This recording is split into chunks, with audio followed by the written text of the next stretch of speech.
السلام علیکم ورحمۃ اللہ وبرکاتہ نحمدہ ونصلی علی رسول الکریم۔ حضرت ابو سعید رضی اللہ تعالیٰ عنہ حضرت ابو سعید خدری رضی اللہ تعالیٰ عنہ کی خدمت میں حاضر ہوئے تو حضرت ابو سعید خدری رضی اللہ تعالیٰ عنہ نماز کے اندر مصروف تھے۔ حضرت ابو سعید ایک جگہ جا کر بیٹھ گئے۔ اب وہ نماز میں مصروف تھے تو کھجور کا گوشہ ایک گھر میں لگا ہوا تھا۔ اس درخت کے اندر ابو سعید نے کچھ حرکت محسوس کی تو اس کے قریب جانے لگے تو حضرت ابو سعید خدری رضی اللہ تعالیٰ عنہ نے ہاتھ کے اشارے سے منع فرمایا۔ اس کے بعد جب نماز مکمل ہو گئی تو حضرت ابو سعید خدری رضی اللہ تعالیٰ عنہ نے حضرت ابو سعید سے فرمایا کہ یہ جو تم سامنے کمرہ دیکھ رہے ہو، اس کمرے کے اندر ہمارا ایک نوجوان رہتا تھا۔ غزوہ خندق کے موقع پر نبی کریم صلی اللہ علیہ وسلم سے چونکہ اس کی نئی نئی شادی ہوئی تھی تو دوپہر کو حضور صلی اللہ علیہ وسلم سے اجازت لے کر اپنے گھر اپنی دلہن کے پاس آتا تھا، تو حضور صلی اللہ علیہ وسلم بھی اس کو اجازت عطا فرما دیتے تھے۔ ایک دن وہ حضور صلی اللہ علیہ وسلم سے اجازت لے کر اپنے گھر کی طرف آیا۔ اس نے دیکھا کہ اس کی جو دلہن ہے وہ دروازے پر کھڑی ہے۔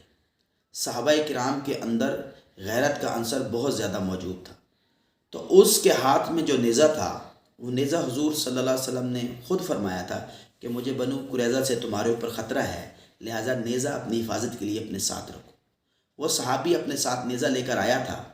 جب اس نے اپنی بیوی کو نیزے کی نوک چبھانے کی کوشش کی تو اس کی بیوی نے کہا کہ آپ مجھے ایذا نہ پہنچاؤ، بلکہ یہ دیکھو کہ میں کیوں دروازے کے اوپر آئی ہوں۔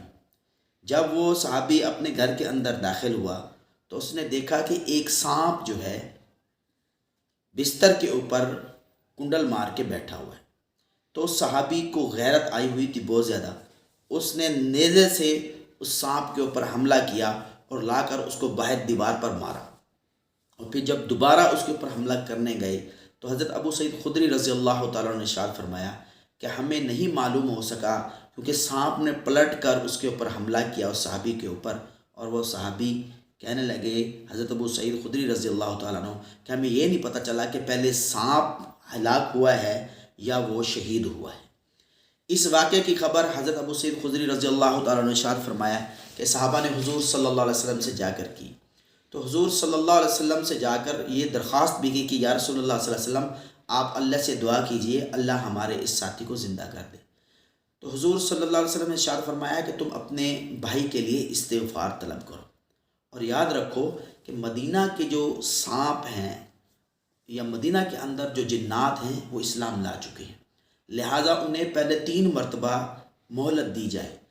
ایک روایت میں 3 دن کی مہلت بھی ہے کہ 3 دن ان کو مہلت دی جائے، ایک روایت میں ہے کہ 3 مرتبہ ان کو گھر سے نکالا جائے۔ اگر وہ اس کے بعد بھی ظاہر ہوتے ہیں، سانپ جو جنات سانپ کی شکل میں ہوتے ہیں، اگر وہ اس کے بعد بھی ظاہر ہوتے ہیں تو پھر ان کو قتل کرنے کا آپ کو پورا حق ہے۔ السلام علیکم ورحمۃ اللہ وبرکاتہ۔